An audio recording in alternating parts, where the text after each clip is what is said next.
Alors, connexion de Nantes à Nantes. Salut Christophe. Salut Nicolas. Et bonsoir aux personnes qui regarderont la vidéo. Donc vous trouverez la vidéo sur ma page Facebook, le coach des pros, et la page qui va sortir bientôt, l'énergie de la gagne. Et donc aujourd'hui j'ai Christophe Bourget en face de moi qui va se présenter dans quelques instants. Ça va être un témoignage intéressant à beaucoup de raisons, mais trois raisons principales. La première, c'est que de quel niveau on cause? On cause du très haut niveau de la natation, donc plus haut niveau français international, et on parle des JO, on est à ce niveau-là d'exigence. Témoignage aussi intéressant de Christophe parce que à la fois tu m'as donné ta confiance pour d'abord sur un premier contrat te coacher individuellement et ensuite tout le staff d'entraîneur pro. Donc tu étais novateur déjà à l'époque. Et donc ça va être intéressant d'avoir ton retour. Et puis du coup ça fait quelque temps qu'on ne travaille plus ensemble et donc du coup ça donne aussi un témoignage sur la durée. Donc c'est ça vraiment l'intérêt de, enfin en tous les cas trois bonnes raisons d'écouter ton témoignage. Donc, est-ce que pour les gens qui te connaissent pas, parce que du coup c'est une vidéo qui va s'adresser à tous les sports, est-ce que tu peux nous dire un petit peu plus qui tu es? Est-ce que tu fais? Alors Christophe Bourget, je suis l'entraîneur, enfin je suis le directeur sportif de Nantes Natation. Donc je suis en charge de la politique sportive de mon club de la base jusqu'à l'élite et je suis chargé plus particulièrement d'encadrer le groupe élite qui est composé de 13 personnes. Ok. Et tu fais ça depuis? Je suis arrivé à Nantes en 1992. Ok. Donc ça fait, j'entame ma 25e saison. Ok. Donc on parle à quelqu'un de professionnel et d'expérimenté. Ouais, ça fait un paquet d'années, quoi. Même si l'évolution a été intéressante et elle continue, donc c'est ce qui me passionne dans ce travail, quoi. Ouais, donc quand je fais des vidéos tout seul, je m'adresse aux passionnés de la gagne. Donc là, les amis, vous avez un vrai passionné de la gagne. Comme tous les gens qui ont des résultats, il est assez, voire très humble. Donc Christophe, je vais te tirer un petit peu les verres du nez, c'est normal. Ouais. Non mais je sais en tout cas que quand on perd, on est ensemble, mais quand on gagne, on est ensemble aussi. Donc c'est un vrai binôme, mais je crois à la relation entraîneur-entraîné. Ok, bon bah voilà, la couleur elle est donnée. Est-ce que tu peux nous en dire plus sur qu'est-ce qui, ça date hein, déjà, puisqu'on a travaillé ensemble plusieurs années, qu'est-ce qui t'avait, c'est quoi qui t'avait attiré en fait dans le fait de me faire confiance pour un premier coaching individuel, sachant que la culture au départ c'était quand même plutôt d'essayer de coacher les nageurs et que c'était très innovant en 2005 de faire un coaching pour un entraîneur pro. Ouais. À la base, c'est mon président qui m'a présenté la chose en me disant ouais, ce serait peut-être intéressant que tu rencontres un coach mental qui te comment dire c'est pas diriger le mot, c'est pas ça qui te coach quoi, qui t'entraîne à penser d'une manière peut-être différente, à voir les choses un petit peu différemment et donc, moi, comme j'aime beaucoup les nouvelles choses, j'avais envie d'expérimenter. Donc, tu m'as été présenté. Le feeling est passé, je pense, assez rapidement entre nous et on s'est fait confiance. Moi, en tout cas, je t'ai fait confiance. Hein. Même si les premières séances, alors je savais vraiment pas du tout où on allait, mais alors absolument pas. Et maintenant, par expérience, je sais que on a gravi ensemble quelques marches. Ces quelques marches ont constitué des escaliers, des étapes, hein, des étages. Et depuis qu'on s'est rencontrés, je sais même plus en quelle année, mais si tu dis, je sais pas, dans les années combien 2005. tu dis? Ouais. Ah quand même, 2005, ouais. Donc ça fait 12 ans, eh ben, je continue à grimper. Je continue à grimper et j'espère en tout cas ne jamais m'arrêter à grimper. Et c'est marrant parce que on a commencé en 2005. Et depuis 2 années maintenant, la Fédération française de natation a mis en place le même projet, mais plus basé sur la relation entraîneur-entraîné, où on a un coach mental qui intervient sur des nageurs qui ont été détectés puisque le plan s'appelle Gavroche 2024, donc en vue des Jeux de 2024. Donc un groupe de nageurs et les entraîneurs, bien sûr, ont été associés à ce projet. Et actuellement, on travaille sur la relation entraîneur-entraîné. Donc les nageurs qui sont quand même relativement jeunes ont du mal à avoir l'objectivité de ce projet, alors que moi j'y crois à fond. Et même mes collègues qui n'ont jamais travaillé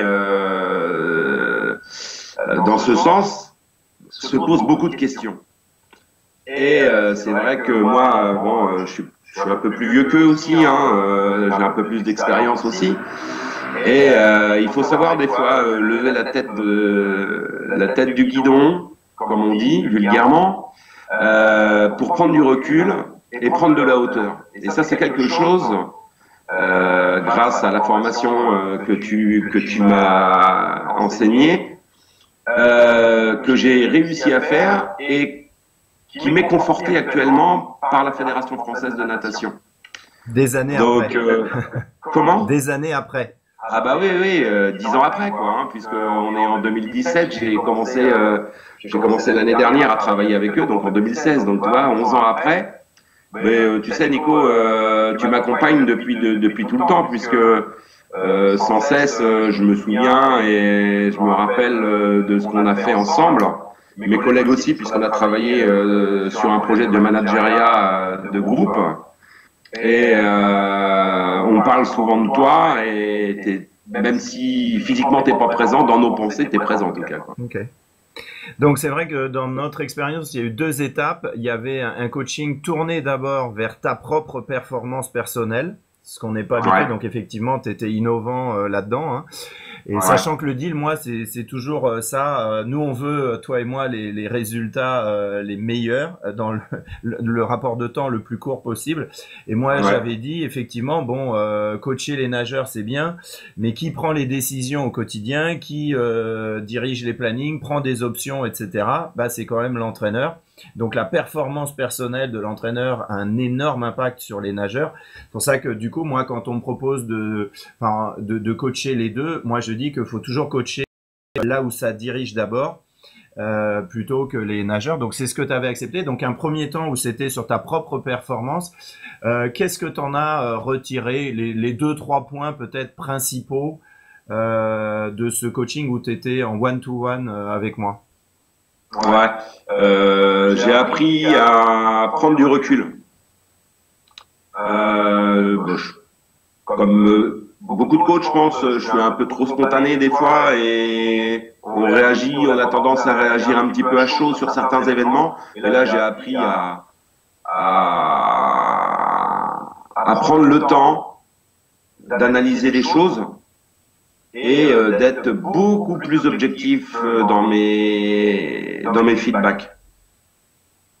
Et ça, et j'ai des feedbacks qui sont positifs. Je pense que ça, c'est essentiel d'avoir des feedbacks positifs.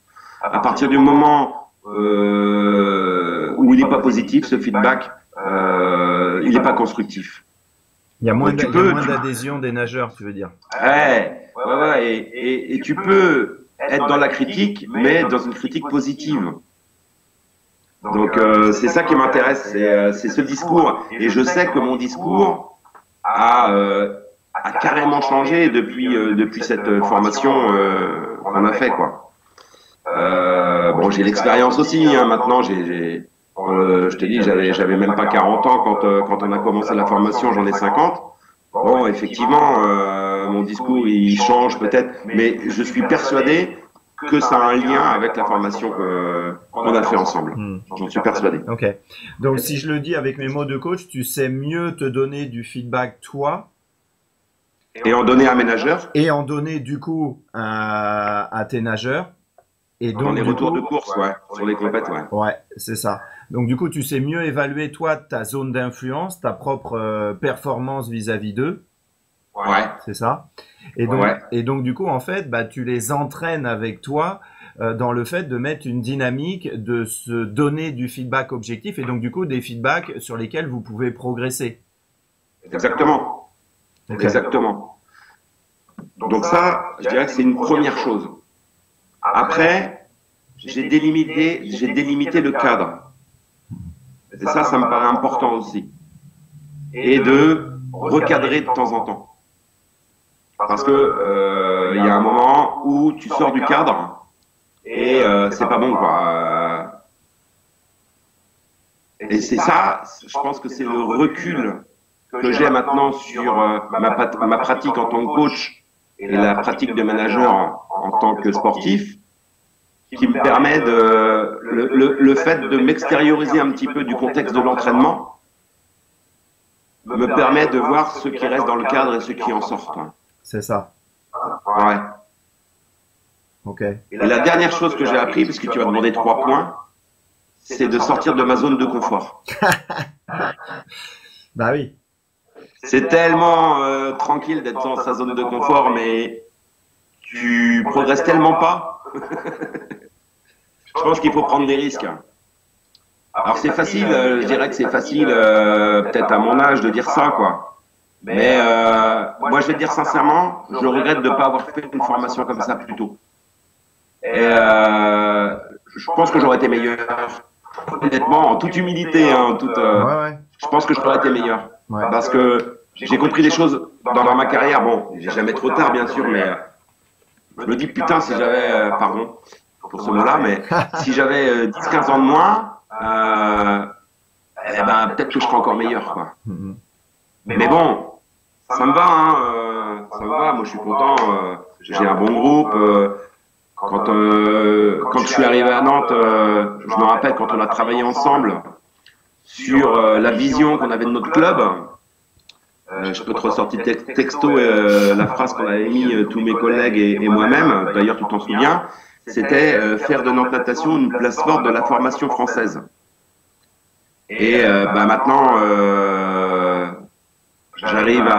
j'ai une nageuse qui a fait un titre sur une compète internationale qui est la Common. J'ai 2-3 petits jeunes qui postulent sur les équipes de France Espoir et les équipes de France Junior. J'en ai un qui vise les Jeux de Tokyo. Donc je me dis, mais je pense qu'on a, même s'il faut pas s'endormir sur nos lauriers, mais je pense qu'on a même dépassé notre objectif. Bah, en tous les cas, avant, vous ne rêviez pas trop de ça. Ah, pas du tout. Pas du tout. Oh là là là là. Déjà de parler de JO, c'était inconcevable. Déjà quand on était ensemble, si j'avais un finaliste A au championnat de France, c'était le top pour moi, quoi. Et là maintenant, depuis ce temps-là, j'ai fait une petite dizaine de médailles au championnat de France élite et au championnat de France de catégorie d'âge, en minime, en cadet, en junior, quoi. Donc, j'ai fait. On a fait. Oui. Hein. Mais bon, j'ai appris à parler le jeu aussi. Donc, mais il faut prendre des risques, il faut sortir de sa zone de confort, il faut savoir prendre du recul. Le sport, c'est pas que de la physio. En ce qui concerne mon sport. Hélas, là, je vois des jeunes coachs, quand on parle ensemble de natation, il n'y a que cet aspect physio. Et je pense que l'aspect physio, il est important, mais il n'est pas déterminant. Le jour de la compète, c'est pas la physio qui fera la différence. À mon avis, c'est pas la physio. C'est la manière dont tu as amené ton nageur à ce niveau-là. C'est ça qui me paraît le plus important. Ok. Donc, il y avait une première étape qui était le coaching one-to-one tous les deux. Et puis, on s'était dit, moi j'ai l'habitude. Donc, du coup, j'avais dit, ok, mais ça sera encore plus puissant de travailler avec le staff des autres entraîneurs pro et que vous travaillez en équipe. Et donc, du coup, on a mis ça en place aussi sur plusieurs années. Et du coup, qu'est-ce que toi ça t'a amené du coup ce travail du coup avec tes collègues qui était aussi une autre forme pour sortir de votre zone de confort. Qu'est-ce que tu peux dire sur ce que ça t'a amené peut-être au groupe éventuellement parce que c'était toi le chef du staff. On a réussi. Il y a plein de choses qu'on a réussi à mettre en place. On a déterminé une hiérarchie qui est établie maintenant. On sait qui fait quoi dans le sens transversal et dans le sens vertical. On a appris à se dire non, chose qu'on ne savait pas faire. On savait dire oui quand on était d'accord avec l'autre, mais quand on n'était pas d'accord, on disait peut-être. Mais on n'était jamais dans le non. Et on a réussi avec toi à se dire non. Et c'est pas parce qu'on se dit non qu'on ne s'apprécie pas. Donc ça, on a appris à le faire et on a appris à nous organiser sur nos réunions de travail. On a appris à chronométrer nos différents points. Une réunion qui dure 4 heures, c'est plus une réunion. C'est du blablatage et il n'y a plus d'objectivité, on n'en ressort rien. Donc maintenant, on fait des réunions. Tous les mardis, j'ai une réunion de coach avec les coachs principaux de mon club. Donc aujourd'hui, en l'occurrence, de 14h à 15h30. On n'a pas une minute de plus. Et je fais l'ordre du jour que je leur envoie systématiquement à la fin de la semaine, de manière à ce que eux, ils étayent un petit peu les points que je veux aborder avec eux. Et tout est timé, quoi. Donc, et avant de passer au point suivant, on valide ou on invalide et on reporte ça la semaine d'après si on n'est pas d'accord. Mais on ne passe pas un quart d'heure de plus à blablater sur ce point de manière à passer équitablement, enfin à peu près équitablement, le même temps de débat sur chaque point abordé. C'est ça. Donc effectivement, un intérêt d'un travail d'équipe, c'est que chacun connaisse mieux son propre mode de fonctionnement individuel, là où il est bon, là où il est moins bon, et connaître aussi les points forts des collègues, savoir qu'est-ce qui influence la dynamique de l'équipe et que ça soit conscient chez tout le monde. Et donc du coup, est-ce que tu dirais que ça vous permet de vous connaître mieux et donc du coup d'aller plus vite et de traiter les points prioritaires qui vont avoir le plus d'impact sur la performance? Ouais, bah on est vachement plus efficace déjà. Donc ça c'est super important. On traite l'info, toutes sortes d'infos, on les traite. Ça se passe super bien, quoi. Mais on a le droit de pas être d'accord, c'est ce que je leur dis, hein. Même aux nouveaux, puisque j'ai des nouveaux qui ont intégré le staff. Donc même si ils ont du mal, ils sont un peu plus jeunes, donc ils s'y mettent et ils apprennent aussi à dire non. Et de toute façon, quand il y a ouais peut-être, je leur dis non, c'est pas de réponse. Donc c'est pas possible, ça va pas être possible. Il faut que tu te prononces et il faut que tu t'engages dans le projet que nous on a. Donc tu as signé à Nantes Natation et Nantes Natation, on a une méthode de travail et voilà, c'est notre méthode et voilà. Donc les jeunes ont du mal au départ, mais ils s'y plient et là j'ai un jeune qui est rentré là depuis Maxime, c'est sa 3e année avec nous. Il commence sa 3e année, il a fait 2 années pleines avec nous et maintenant il est ancré dans le truc. Il a compris le mode de fonctionnement et même si au départ il a peur de faire mal, non, ça fait pas mal. C'est bien et il faut aussi, on a appris à écouter, on a appris à se fixer des objectifs et à accepter qu'on puisse avoir plusieurs chemins pour mener à cet objectif. C'est ça qui est important aussi. Ouais. C'est de mêler cette diversité de pensée.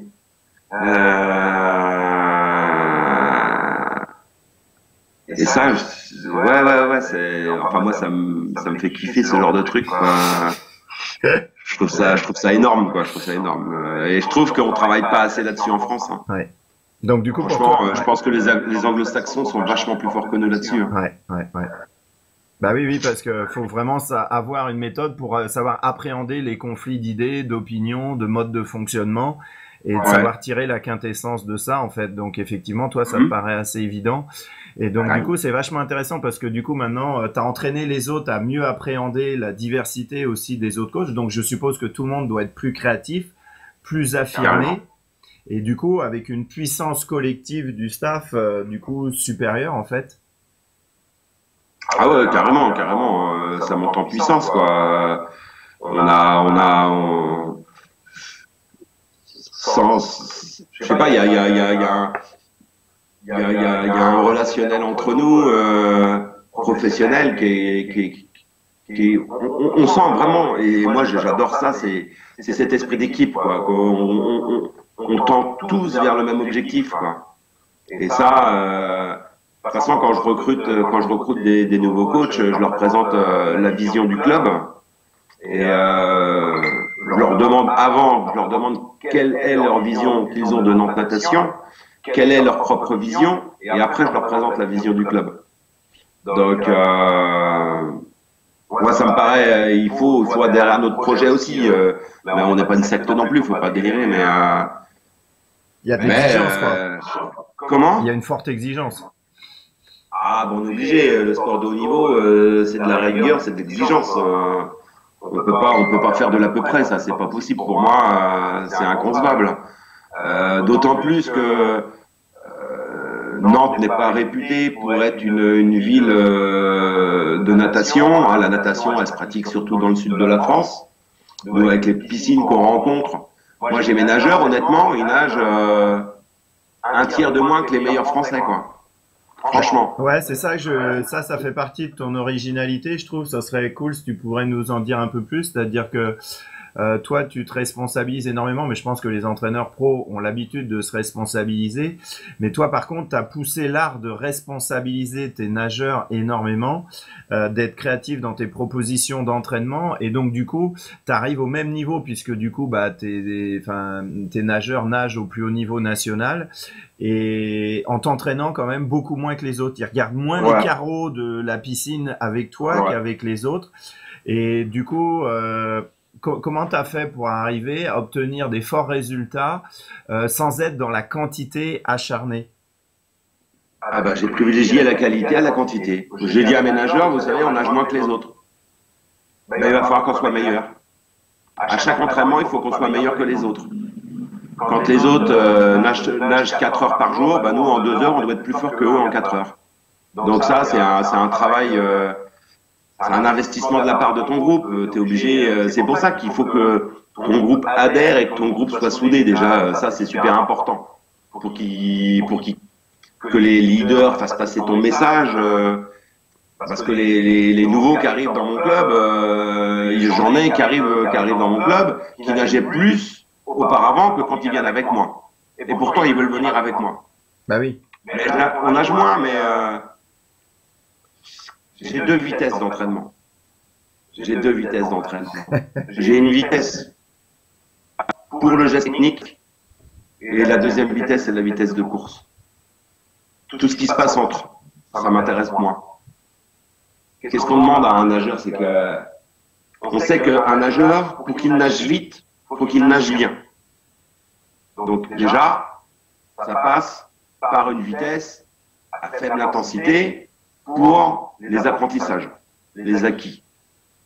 Tu peux pas lui faire apprendre des nouvelles choses sur une vitesse de course ou sur une vitesse élevée, soutenue. Non, c'est de la basse intensité.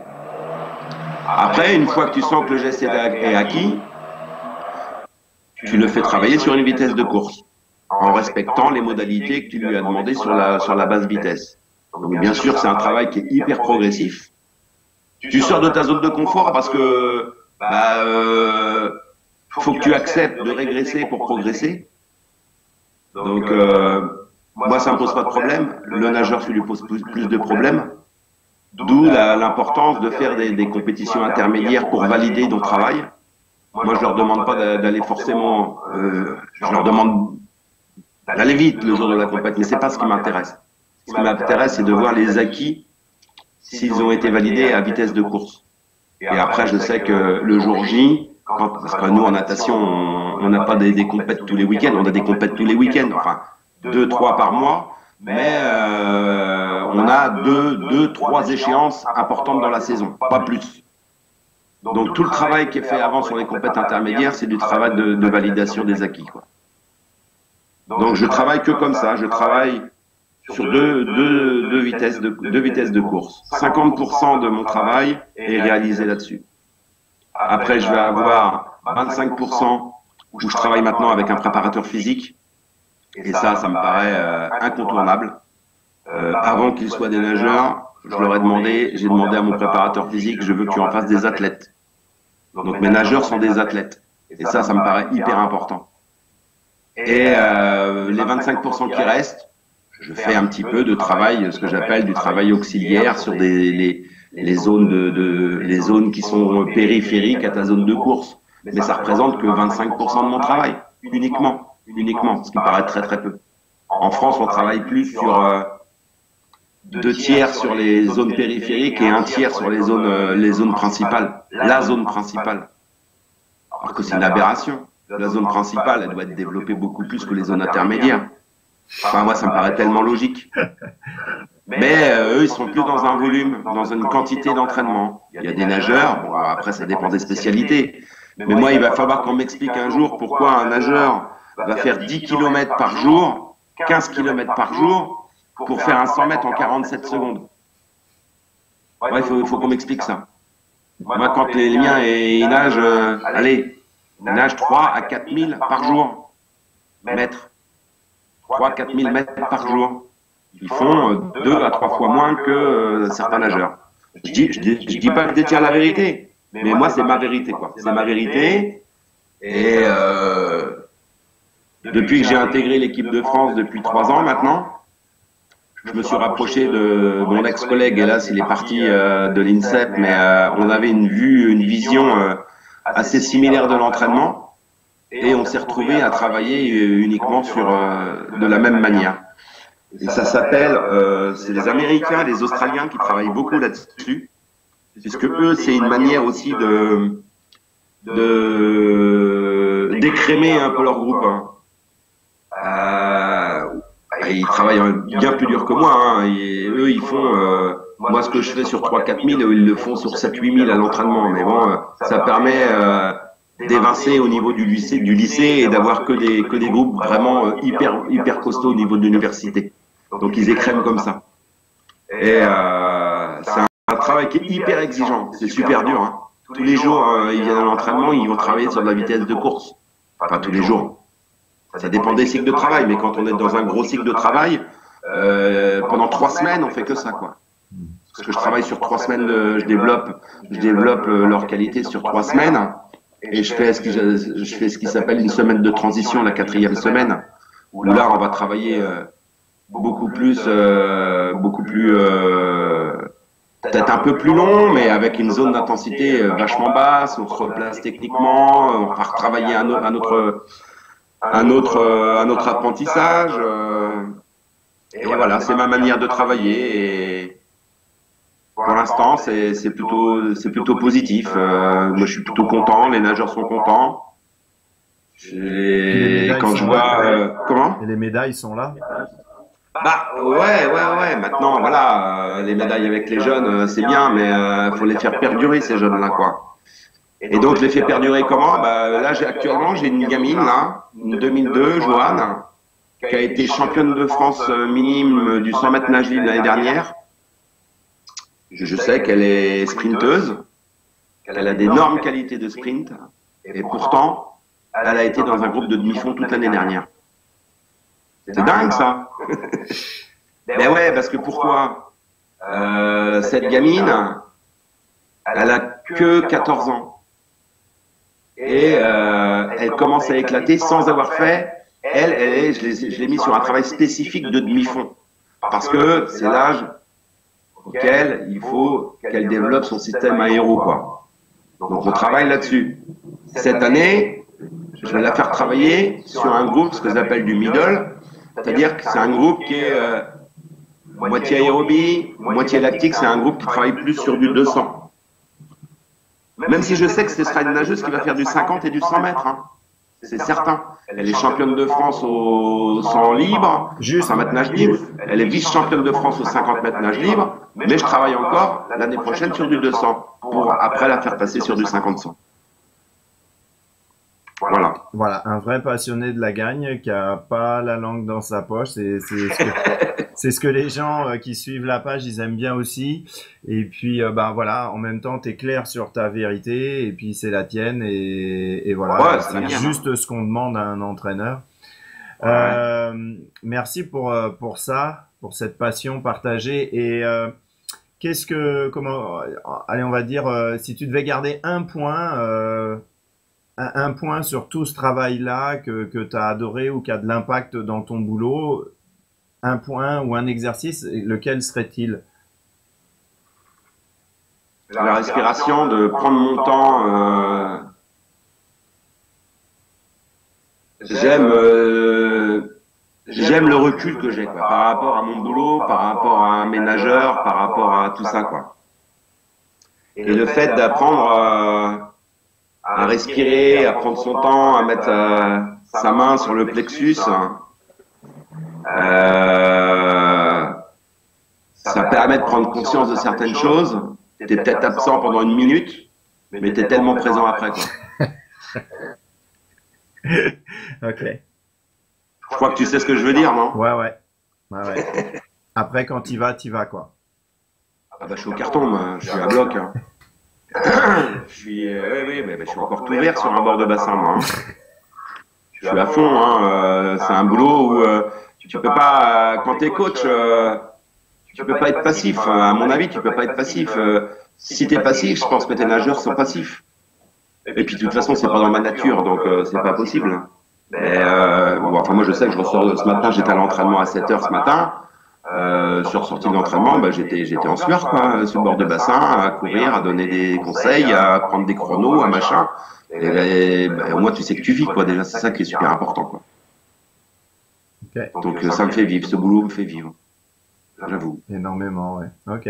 Ah une passion. Ok. Une passion. Donc, malgré que, comme tu dis, bah voilà, toi t'es en équipe de France maintenant et que bah, il y a des initiatives de ce côté-là, il n'empêche que ça reste un métier émergent, le fait de travailler sur le management autre que technico, tactique et stratégique et physique. Ouais. Et du coup, en quelques mots, qu'est-ce que tu pourrais dire aux personnes qui se posent des questions sur le fait de tenter en fait cette expérience de sortie de sa zone de confort à travers le coaching?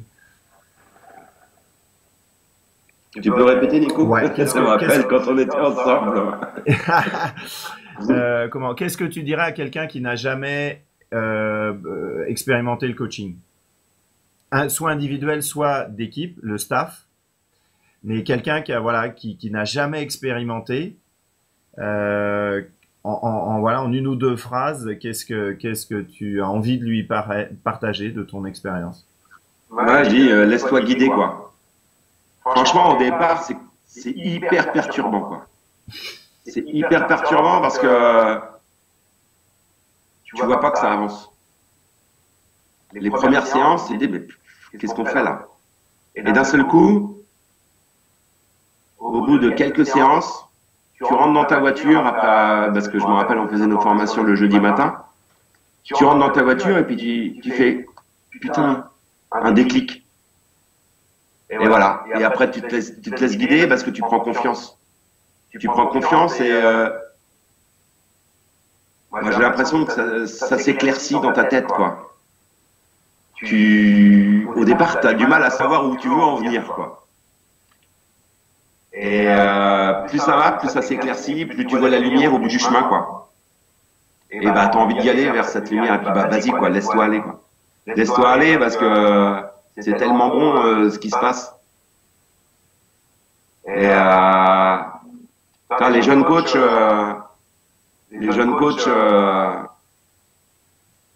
pense qu'il faut pas hésiter quoi. Que t'es jeune là, tu vois ce que fait la Fédé au niveau national sur les équipes de France, elle est en train de le décentraliser sur les régions.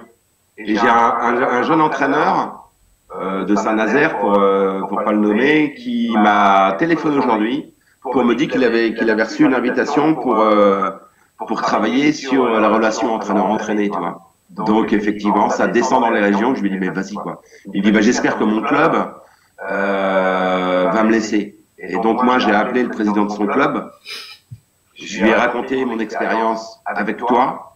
Je lui ai raconté ce que je faisais maintenant à travers le plan Gavroche avec la Fédération française de natation. Et avant de raccrocher, il m'a dit je pense que je vais le laisser aller et je vais persuader les membres de mon CA de l'y envoyer, quoi. Donc, je pense que c'est super bien. Il faut, enfin, si les gens comprennent l'émergence de ce truc et ce que ça peut te faire gagner, parce que moi, je suis toujours dans la gagne. Je suis pas, c'est pas parce que je prends du recul que j'ai moins envie de gagner. Non, non, non, c'est pas vrai, quoi.